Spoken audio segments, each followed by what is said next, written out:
Buenas tardes a todos. Gracias, Alberto, por la invitación. Yo ya estuve el año pasado, así que es realmente un orgullo que Alberto, con todo el esfuerzo, con la fundación, puedas hacer la segunda jornada. Bueno, después de haber escuchado toda la mañana un diagnóstico crudo y real de lo que es la lucha contra la corrupción en la Argentina, yo vengo a proponerles algunas herramientas modernas, novedosas. El título es un poco árido, extraterritorialidad, pero en realidad lo que pretendo hoy, voy a tratar de ser breve y creo que lo más rico va a surgir del diálogo con ustedes, es contarles lo que hacemos en Poder Ciudadano. Muchos de los casos que se nombraron aquí, por ejemplo, Chocolate Rigó, el caso de Insaurralde o de los planes sociales, Poder Ciudadano es parte querellante. Nosotros tenemos en la Fundación una política de hacer lo que se llama litigio estratégico. Es decir, elegimos algunos casos que después nos puedan servir para lograr una modificación de la política pública que el caso desnuda, ¿no? La falla de la política pública que el caso desnuda. Y por eso es que nos involucramos en algunos casos judiciales, los llevamos a juicio y somos parte querellante promoviendo las condenas. Y fundamentalmente el recupero del dinero, porque este es un tema del que muchas veces no se habla en la Argentina, que detrás de un gran caso de corrupción hay un gran enriquecimiento. Hay bienes, hay dinero, hay viajes, hay ostentación, y esto es lo que tiene que volver a la sociedad. Esa es una de las políticas que tenemos más arraigadas en Poder Ciudadano, que es ir detrás del dinero, no solamente la condena, sino el dinero. Bueno, y en esta línea, el Poder Ciudadano tiene un área que se repite igual en los más de 80 países en los cuales tenemos presencia, que son los centros legales anticorrupción. O sea, la idea de esos centros legales es que cuando el ciudadano tiene que enfrentar una denuncia de corrupción, nosotros le damos el empoderamiento, lo acompañamos. Y les voy a poner un ejemplo muy concreto que los va rápidamente a acercar a la realidad. Hace un par de meses se acercó a la fundación en ese área cursan la facultad los chicos de quinto año de la UBA que tienen vocación de hacer litigio en la sociedad civil. Y recibieron una denuncia de una ciudadana de la provincia de La Rioja, a la cual una jueza, presidenta de la Cámara Civil de La Rioja y vicepresidenta de la Asociación de Mujeres Juezas de la Argentina, le estaba pidiendo 8 millones de pesos para tramitar una sucesión. No sé si se acuerdan un caso que apareció en todos lados. Bueno, imagínense lo que significa para una ciudadana que vive inmersa en una comunidad como La Rioja, así chiquita, donde todo el mundo se conoce, donde ella sabía además que el poder político era el que gobernaba el poder judicial. Esta jueza le había hecho favores a todos los políticos desde Carlos Menem en adelante, y ella decía, yo estoy sufriendo un caso de corrupción, ¿qué hago? ¿Cómo lo enfrento? Bueno, Poder Ciudadano le proveyó las herramientas, le hizo el acompañamiento, le hicimos la denuncia, acompañamos en la denuncia y la estrategia. Fundamentalmente le dimos la estrategia, el know-how de la estrategia de cómo enfrentar un caso de esta naturaleza. Un ciudadano que no tiene, un ciudadano que era una comerciante. O sea, ella era una comerciante, tenía una librería que le había heredado de su familia en la provincia de La Rioja. Bueno, el caso por suerte terminó bien, ¿no? Porque la jueza fue denunciada penalmente y destituida de cargo. Todavía falta que venga la condena judicial.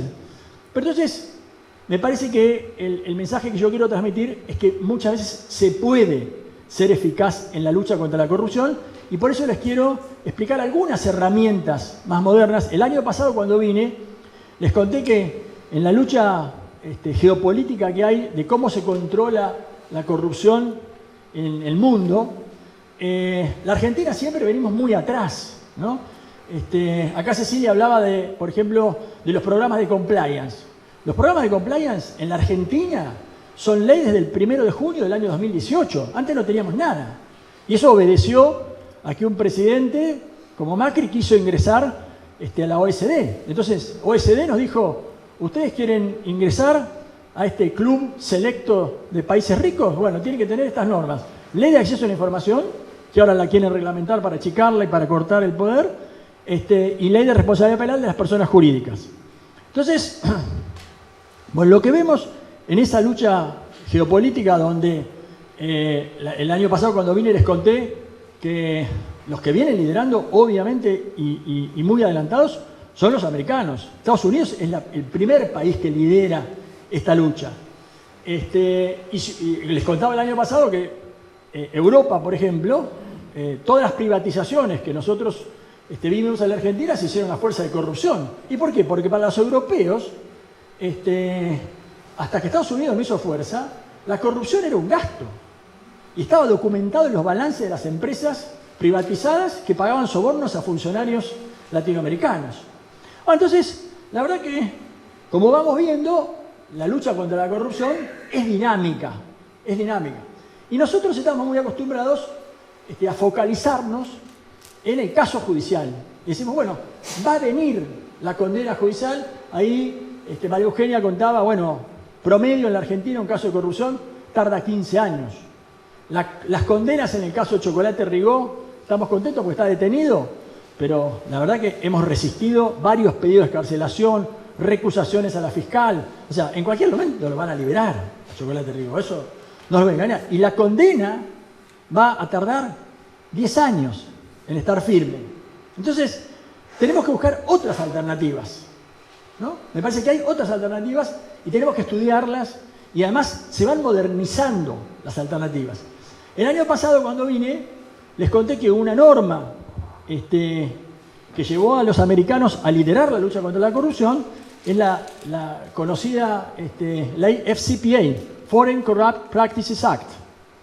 Esa norma del año 1977 fue la que permitió, por ejemplo, que en el caso IBM Banco Nación, funcionarios de una empresa privada que habían pagado un soborno para obtener el sistema informático del Banco Nación, fueran enjuiciados en la Argentina y en Estados Unidos. En la Argentina no hubo condenas. No hubo condenas. Hubo un arreglo de juicio abreviado que después fue declarado nulo. Entonces, fíjense que ahí, ¿esa norma qué significa? Esa norma lo que pretende es lograr que las empresas americanas no paguen sobornos en el extranjero. ¿Y por qué esta política americana apunta a ese nodo, a ese problema? Porque los americanos consideran que si un empresario se acostumbra a sobornar a funcionarios en el extranjero, el día de mañana va a empezar a pagar sobornos puertas adentro del país. Esta norma es del año 1977. Hubo varios casos, entre ellos que fue famoso y conocido por todos nosotros, el de IBM Banco Nación, pero se dieron cuenta los americanos que algo estaba fallando. ¿Por qué? Porque ahí llegamos tarde con el enjuiciamiento y la investigación de la corrupción, porque el empresario ya está entrampado en la red de corrupción. Ya le han pedido el soborno y de alguna manera ha aceptado pagar ese soborno. Entonces, ¿qué hicieron los americanos? Dictaron una nueva norma que se llama FEPA. Se sancionó en diciembre del año pasado, 2023. Foreign Extortion Prevention Act. Que lo que se hace es correr el plano de la responsabilidad, no al momento en el cual la empresa ya está involucrada en el acto de corrupción, sino al momento de que la empresa sufre la extorsión. Antes. Porque se dieron cuenta que muchas empresas no denunciaban o callaban la situación justamente porque estaban entrampadas en el acto corrupto.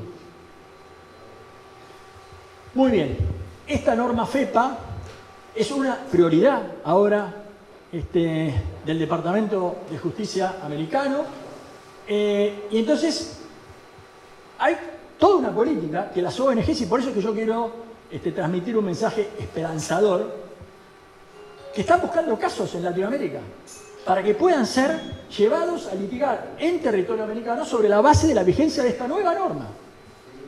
Entonces, el empresariado argentino que se encuentra frente a un funcionario corrupto ahora, siempre y cuando haya algún punto de conexión con la jurisdicción americana, es decir, que el dinero haya pasado por territorio americano, que la empresa cotice en alguna bolsa americana, esa empresa no tiene que esperar ir al juez de Comodoro Pi a hacer la denuncia de que está involucrada en un acto de corrupción. No puede ir a denunciar una extorsión por parte de un funcionario latinoamericano y el Departamento de Justicia americano va a llevar adelante un caso. Un caso que, obviamente, y acá empiezan los problemas de soberanía, y por eso es que yo planteé la cuestión de la extraterritorialidad. Ese funcionario no va a poder ser condenado en Estados Unidos, pero sí va a poder sufrir sanciones en Estados Unidos que pueden ser muy graves. Entonces, digo, me parece que ahí tenemos una herramienta que puede usar el periodismo, que pueden usar las empresas, que pueden usar las ONGs. En paralelo con esto tenemos también las normas que protegen a los denunciantes, ¿no? Y ahí hay una norma también que se llama la False Claim Act, que es una norma que tiende a proteger a aquellas personas que llevan denuncias por fraudes cometidos contra el gobierno americano. Y uno dice, ¿esto es solamente para ciudadanos americanos? No. Esto es para todo aquel que tenga información que represente un fraude para el gobierno americano.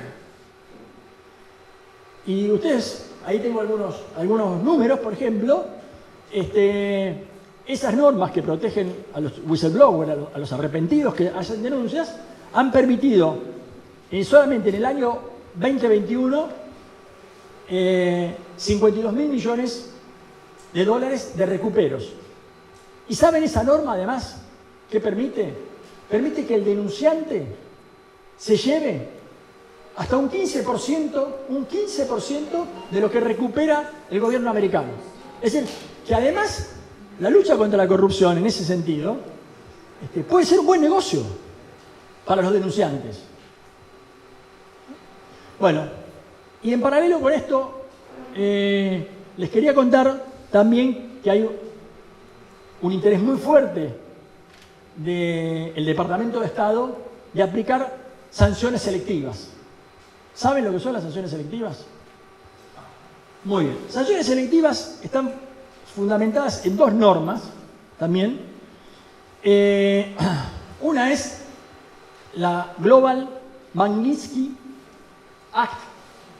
Este señor Magnitsky era un auditor como Miguel, que trabajaba en Rusia y que denunció a través de un cliente, él trabajaba para un cliente haciendo auditoría, y denunció que un ministro del Interior de Putin no pagaba impuestos y cobraba retornos. La consecuencia de eso fue que el auditor terminó preso y todos sus derechos, como era obvio, todos sus derechos humanos violados. ¿Okay? Y finalmente murió en prisión. Como consecuencia de esto, Estados Unidos dictó esta ley, la Global Magnitsky, que tiene algunos requisitos para cumplir, y la finalidad que tiene esta ley es que finalmente se puedan frisar fondos de corruptos en territorio americano. Sí. Dígame cuál es la No, ley. está bien. Después les muestro. Si hay alguna pregunta, después les muestro. Entonces, la idea es que justamente sobre la base de esta ley, ONGs, ciudadanos latinoamericanos, podamos dirigirnos al Departamento de Justicia americano y pedir que se frisen fondos de corruptos latinoamericanos. Tiene algunos requisitos que pueden ser específicos, como por ejemplo la Global Magnitsky demanda que el caso no esté denunciado en la Argentina, por ejemplo, que sea un caso novedoso, que sea un caso que además tenga impacto para la política en materia de derechos humanos de Estados Unidos, es decir, que tenga un impacto global, que no sea un caso pequeño, sino que sea un caso que permita recuperar mucho dinero, muchos fondos, o que haya aparecido en los reportes del Departamento de Justicia americano como un tema central de lucha contra la corrupción. Y les voy a contar que nosotros ya tenemos casos en Poder Ciudadano bajo esta premisa. Y después tenemos otro modelo de sanción selectiva que lo prevé la norma 7031 de operaciones extranjeras, de la Ley de Operaciones Extranjeras, que lo que busca es aplicarle sanciones a los corruptos latinoamericanos para impedirles tener visa en Estados Unidos. ¿Okay? ¿Se acuerdan que hubo alguna gestión iniciada por algunos diputados republicanos contra corruptos latinoamericanos, corruptos de Argentina o personas, funcionarios que estaban siendo sometidos a procesos judiciales por corrupción en Argentina? Bueno, esa norma, el 7031, es más flexible todavía y hay toda una política. Me parece que esto sirve, Alberto, para buscar un nuevo camino de lucha contra la corrupción desde el sector de la sociedad civil. No podemos solamente quedarnos, y esta es mi experiencia después de 30 años de Poder Ciudadano, tratando de cambiar políticas públicas. Tenemos que pasar a la acción, ¿no? Me parece que esta figura del watchdog para mí ya se está agotando. Ya reclamamos y no logramos realmente cambiarle la calidad de vida a la gente, y nosotros nos quejamos de la ineficiencia de los jueces y de los administradores, pero nosotros también somos bastante ineficientes, ¿no? Porque teniendo estas posibilidades en el mundo, tenemos que explorarlas, tenemos que profundizarlas, tenemos que lograr que estos casos lleguen a buen puerto. Y les voy a contar dos ejemplos y con esto voy cerrando.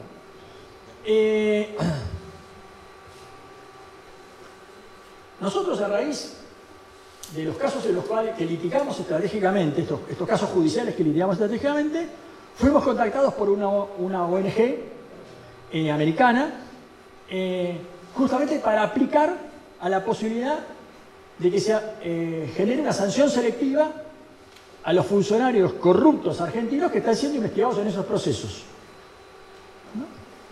Y les hablo claramente.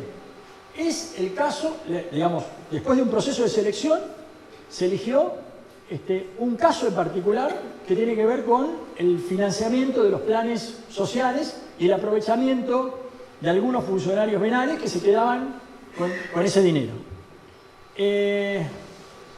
Eso, uno va a decir, bueno, de la mano del proceso judicial en Argentina, que se está llevando a cabo, decíamos con Cecilia y con Eugenio, va a tardar 15 años en tener una sentencia. Pero mientras tanto, los fondos de esta gente en Estados Unidos van a estar frisados. Y además, en paralelo, se les va a impedir acceder al territorio americano. Entonces, esos son cambios concretos que podemos conseguir. ¿Y es muy difícil? No, no es muy difícil. Se llena un formulario, yo les puedo poner a disposición, se llena un formulario, se aplica a esa convocatoria que hacen una ONG americana, y comenzamos el proceso. Eso se presenta al Departamento de Justicia y el Departamento de Justicia dice si el caso es aceptado o no es aceptado. Si es aceptado, ellos lo llevan adelante. Nosotros lo único que tenemos que hacer es aporte probatorio. Aporte probatorio. Sí, bueno, ¿cómo probamos, por ejemplo, que el dinero provenía del Estado? Bueno, acá está la prueba. ¿Cómo probamos que el dinero se lo llevó al funcionario? Acá están las cuentas. O sea, tenemos que ser un conducto entre el Departamento de Justicia y el caso judicial. Así que, bueno, en conclusión, mi mirada es una mirada positiva.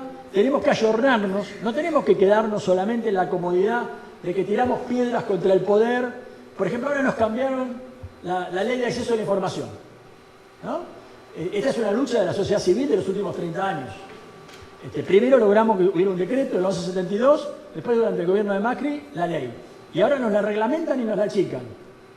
Y uno dice, bueno, gracias a que Poder Ciudadano pidió los ingresos y egresos a la Quinta Olivos, supimos.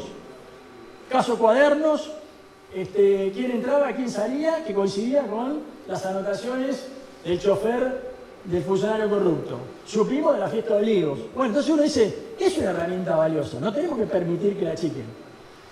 ¿Pero nos quedamos solamente con eso? No, tenemos que litigarlo, tenemos que demostrarle al poder que no nos vamos a quedar cruzados de brazos si nos restringe las herramientas y que además no nos vamos a quedar esperando la sentencia de los jueces. Vamos a recurrir, por eso yo lo llamé a esto extraterritorialidad, vamos a recurrir a todas otras herramientas que tenemos y que el framework de la lucha contra la corrupción nos pone a disposición. Lo que pasa es que tenemos que estudiarlas.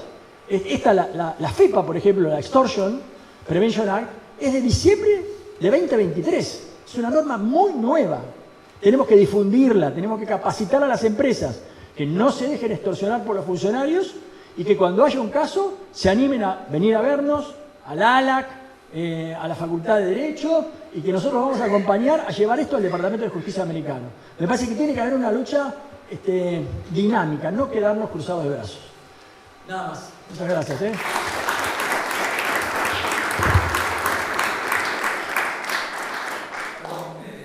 el poder ciudadano yo quisiera agregar algo. Sí. Como una opinión. La gente en general toma al Estado como si fuese ajeno. No pertenecemos al Estado. ¿No es cierto? Lo que le pasa al Estado, la corrupción, es un tema que difícilmente está entre las cosas que los argentinos priorizan. No está nunca en el podio. Y yo quiero solicitar que esto se debería tomar de una manera más didáctica. Y lo cuento con un ejemplo personal. Hace un año estaba en China observando todo lo que es la infraestructura, la obra pública, fantástica, los trenes lentos andan a 150 y los rápidos a más de 300,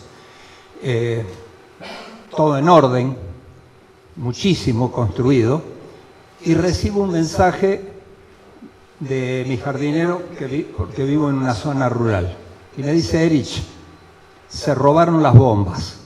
Y me manda una foto de un hueco donde están los caños cortados y faltan las bombas. ¿Por qué no tengo las bombas? Porque me las robaron. ¿Por qué no tenemos las obras públicas? Porque nos las robaron. A ver, yo además de trabajar en Poder Ciudadano, después del caso Cuadernos, me pidieron que me ocupara de implementar la ley de responsabilidad penal de las personas jurídicas en el sector de la construcción. Soy el presidente de un consejo asesor en materia de integridad en la Cámara de la Construcción. Lo que hago es misionar por las 26 delegaciones que tiene Camarco en el interior del país, tratando de que se apliquen las políticas de compliance, de integridad en las empresas del sector. Entonces, la verdad es que me parece que este es un camino que no tiene retorno. O sea, las empresas, para poder ser competitivas, para poder obtener crédito barato, para poder llevar a cabo las obras, van a tener que hacer negocios en un marco de transparencia. ¿Por qué se ha retraído ahora absolutamente la obra pública? Un poco tu consulta. Bueno, porque es un sector muy sospechado, muy sospechado. Entonces, frente a la sospecha, lo primero que se hizo fue paremos y veamos. Me parece que es un poco la política, Miguel, la política de los auditores. No, bueno. Todo lo que no tenemos, agua, cloaca, pavimento, valle, que tenemos, es porque se lo robaron. Está bien, pero ¿quién se lo robó? Se lo robó una componenda entre el empresariado y el funcionario. Pero yo creo que hay que hacer conciencia en la gente que lo que falta está faltando a él, no al vecino. A mí no lo robaron al vecino, pobre tipo. Pero cuando te entran en tu casa, la gente no es consciente que lo que nos está pasando de la corrupción nos afecta individualmente en nuestra forma de vida, en nuestros derechos a tener más cosas, producto de los impuestos que van derivados a particulares. No, por supuesto que la corrupción afecta derechos humanos, no cabe ninguna duda. La plata que se roban y que no va a salud, a seguridad, a obra pública, obviamente, esto está fuera de discusión. Bueno, pero ¿sabés qué pasa? ¿Sabés qué pasa? A mí me parece que la lucha contra la corrupción no puede estar pendiente de un cambio cultural. A nosotros desde chiquitos en el colegio nos decían, no seas buchón, callate la boca, no hables. No sé si a vos te pasaba lo mismo, pero si veías a un compañero copiarte, no te decía, tu papá, en tu caso, no sé cómo en mi caso decía, no te metas porque va a haber lío, si salís a denunciar. Entonces, ¿sabés qué? La ley penal, ¿sabés lo que dice? El Código de Procedimiento en materia penal respecto de la obligación que tenemos los argentinos de denunciar. A ver, hago la pregunta, los abogados no contesten. Los ciudadanos argentinos, ¿tenemos la obligación de denunciar los delitos que vemos? Si acá, atrás de una ventana, vemos que están matando a la vecina, la tiran, ¿nosotros tenemos obligación de denunciar? No. No tenemos. No, los funcionarios sí, pero ciudadanos, yo dije ciudadanos. Ciudadano de a pie no tiene obligación de denunciar los delitos que percibe a través de su sentido. Solamente tenemos la obligación de decir la verdad si un juez nos viene a preguntar si vimos algo. Segunda pregunta. ¿En otros países es distinto o es igual? Distinto. Por ejemplo, en España, todos los españoles tienen la obligación de denunciar los delitos que perciben a través de sus sentidos. Y si no lo hacen, ellos cometen un delito. Entonces, ¿cuál es la reflexión de esto? Ya hay un mandato en nuestra propia legislación que te dice, no te metas. Salvo que un juez venga y te pregunte algo, vos, musa, callate la boca. Ese es el mandato que tenemos los argentinos. Entonces vos lo que me estás pidiendo es un cambio cultural de lucha contra la corrupción. Y yo te digo, mirá, yo necesito respuesta ya. Yo necesito meterlo en cana ya a Insaurralde. Necesito ya que vuelva la plata de los planes sociales. No puedo esperar un cambio cultural que va a ocurrir acá a 50 o 100 años, como vos decís. Tengo que lograr cosas ya. Tengo que usar las herramientas que tengo ya. Sí, señor.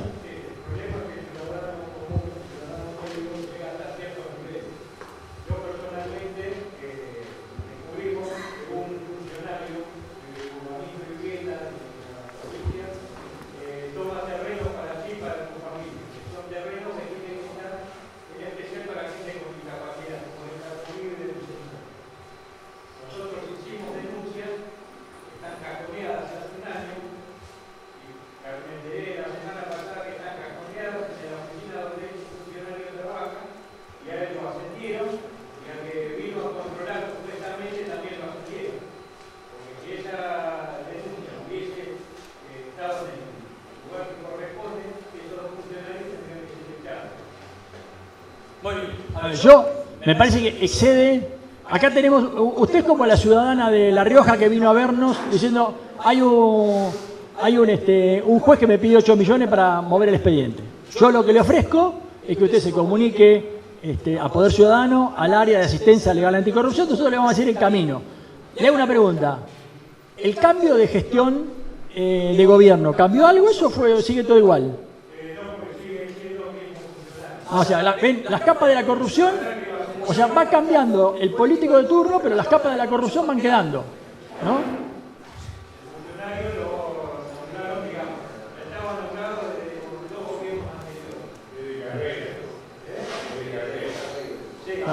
De carrera de ladrón, carrera.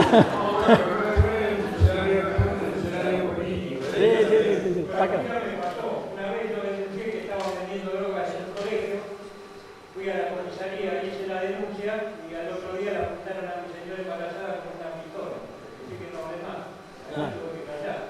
Bueno, eso por ejemplo, yo le cuento.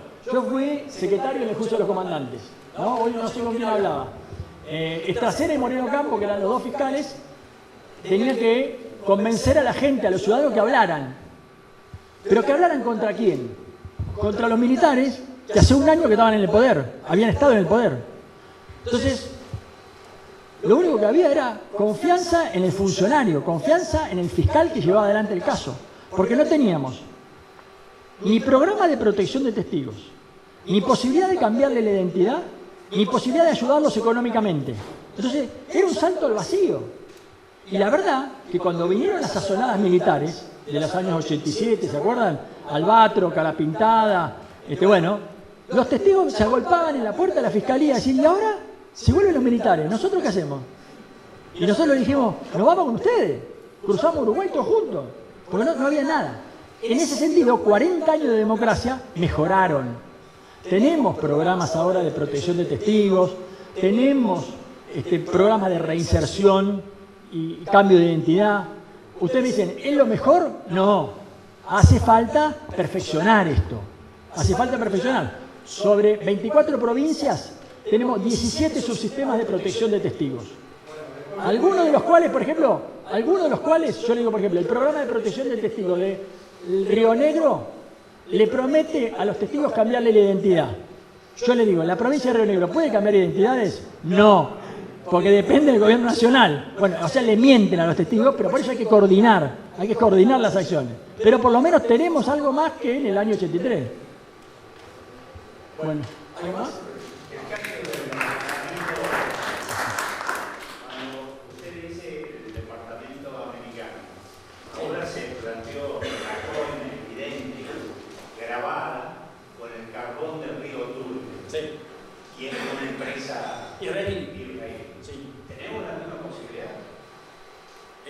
Bueno, depende de qué es lo que queramos. Si el caso ya está iniciado, Global Magnitsky no podemos aplicar. Podemos aplicar 7031. Podríamos pedirle que esos funcionarios, por ejemplo, perdieran la visa para ingresar a Estados Unidos. Eso podríamos. La empresa israelí habría que ver si tiene algún punto de conexión con territorio americano. Por ejemplo, si tiene una filial en Estados Unidos, y la empresa ahí podría acudir a la FEPA, podría plantear que ha sido extorsionada y que con motivo de esa extorsión ha perdido ese negocio.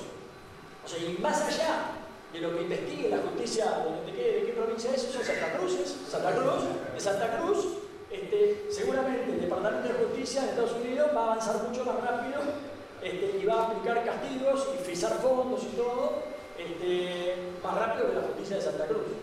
Eso seguro se puede hacer. Y el Departamento de Justicia está buscando casos. Así que la sociedad civil se tiene que trabajar en red y juntar información, y cuando tengamos información, llevarlo. Eso es lo que tenemos que hacer. Gracias. Bueno, a sus órdenes.